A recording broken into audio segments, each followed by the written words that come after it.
We are so hung up on appearance in this country and celebrity and looking a certain way and acting a certain way.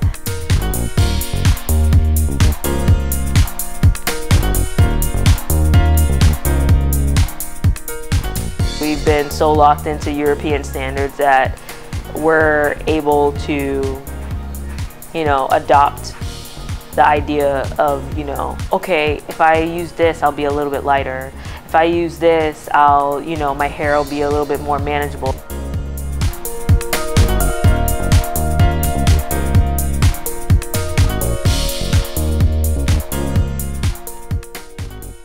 We're defining the definition of beauty because beauty doesn't mean European.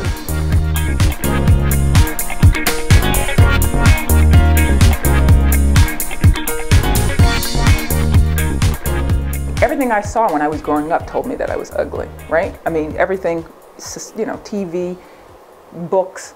How could you not grow up in a society that is concentrated on telling you that your beauty is not, is not the ideal, that the ideal is blonde, blue-eyed, thin nosed, thin-lipped.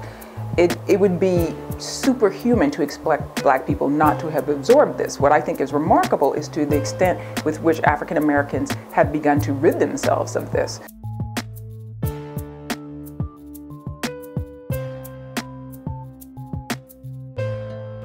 I was always told I was beautiful and, love who you are. But the message you get at home is great, but when you get outside of the house, the message you get in other places is not so great. And it's not maybe somebody blatantly told me that you're ugly or, but I think being dark-skinned, you don't get the same message outside. The world isn't telling you.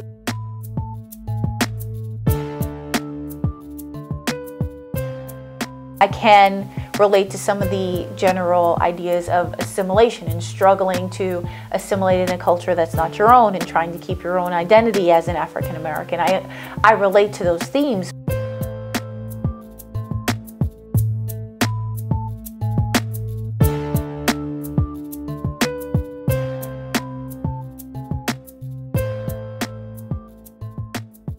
I think we created this standard for ourselves. We reinforce it in entertainment and other media sources. And then when you try to break the mold, it either becomes, like a hip new thing, or something that people just won't tune in to watch. I tried to get a job and everybody said I had 3 strikes against me. I was Black, I was a woman, and I was inexperienced. Back then, though, they called us Negroes. You're a Negro and you're a woman. So that sex identification and race identification, when I'm 20 years old, followed me for the rest of my life. Now from Washington, Carol Simpson. Good evening. White House Chief of Staff Howard Baker said today if the Soviet Union agreed to stay out of the Persian Gulf, the U.S. might take a fresh look at its naval presence in the region. Throughout 40 years of being a journalist, there are people that don't like you because you're Black, there are people that don't like you because you're white, and you're always battling that kind of thing. But as everybody said no, I wouldn't be able to do it, I took those no's as vitamin pills, and it gave me energy to, I'm going to prove you wrong. I can do this. I want to do this, and there's no reason I shouldn't be able to do this.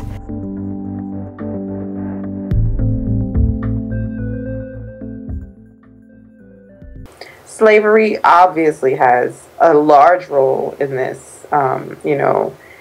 This goes back to the whole European standard being introduced to Black people at that time as beautiful and as acceptable.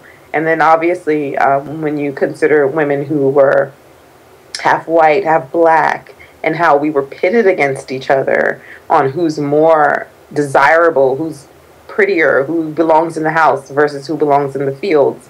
Obviously that has, it's still something that weighs heavy on our psyche as Black women. We think that we need to fit into this box of what beauty is, and it's very damaging. At the same time that a country is being founded on the proposition that all men are created equal, at the same time you're doing that, you're instituting this form of slavery in which some people are not being treated equal. In order to justify that, you have to create a mythology, and the mythology is that black people are somehow subhuman, that they are not equal, and therefore they're not, entitled to these rights. And in order to do that, you have to denigrate them. And so there was a very conscious and deliberate creation of black inferiority. And so blacks were inferior intellectually, physically, emotionally, and certainly that would apply to beauty standards. Dark-skinned women on television are kind of like a concentration of all the negative stereotypes about black women generally. Whereas lighter-skinned women and even like medium-toned women were kind of allowed to be like professionals or like women with families or like women who are dating or women just who are like who they can see themselves as. So the dark-skinned women felt really left out because they didn't see themselves on camera. They didn't see themselves as something that was beautiful.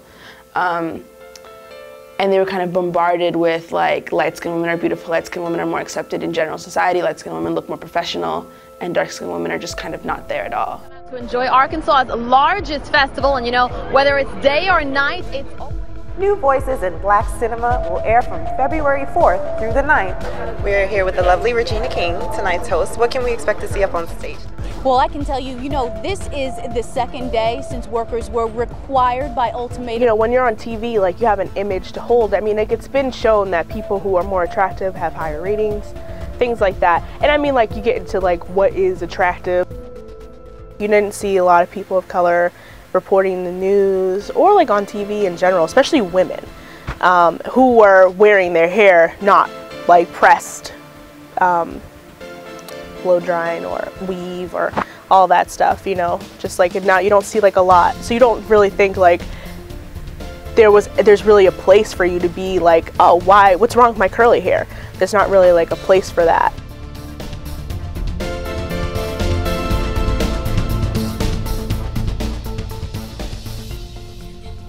They all had the same straight hair down to the shoulders, clean cut, like that seemed to be the look only. Like you never see a woman with braids or natural hair or even locks. Like it was always the same straight, relaxed hair. Why do you think that is? I think because they were trying to associate with their white counterparts as well, so not to deviate too far and kind of push the bar. So we always try to keep it safe in terms of being on camera in the public.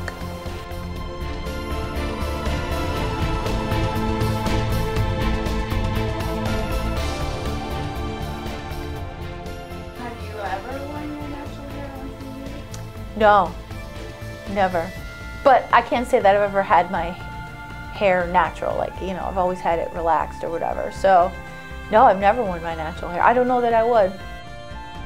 When I first started my career, my professional career, I definitely had my hair locked, straightened, relaxed, and for many years. And then I had a weave for many years too. When I was a working journalist, when I was in my 20s and 30s in Greensboro and in Philly, I didn't go natural until I'd left actually, and it wasn't because of that. It was just coincidental. I always felt I'm being compared to the white women. That's how I felt, and of course they don't have problems with their hair. I wish I could wash my hair and blow it out and have a nice little hairdo and not have to worry about it. I had to resort to wigs because they had a hairdresser for me, but depending on what condition my hair was in is the way they would style it. And my bosses were like, you can't come on every week with a different style. You have to be Carol Simpson, and they know what to expect when they turn on the TV, and you have to be consistent with your look. There are women that come up to me and tell me, hey, I work in this community or I work in this atmosphere and I don't feel comfortable wearing my hair. And you know what they do? They pull a Viola Davis. I love Viola Davis. But they wear the wigs into their workplace. And then they leave and they take them off. And I feel like that has everything to do with the fact that they're not confident within themselves versus it being a conversation at work. If you walk and talk and, you know, and believe in self, others around you will too. So, you know, if you have that, but so many of us are lacking that courage because of what we've been taught and what we see in magazines, what we kind of choose to put in our lives. I think they are becoming more accepting of themselves. And I think kind of what I found is I think a lot of the women kind of in and of themselves, sorry, felt that they were beautiful and felt that like their skin was beautiful or whatever, but they kind of were faced with all these messages that were saying the opposite. It's a chicken and egg, right? Which comes first? Are the media following the reality or are they creating the reality, right? So I don't know if black women are coming to accept themselves because they see it on TV or if TV is coming to show it because they see that black women are accepting themselves. I think it's the latter, right? I think black women have fought long and hard to create some space, black American women, to create some space in which they can accept themselves. And the media is just coming along. So I mean, and it becomes a cycle.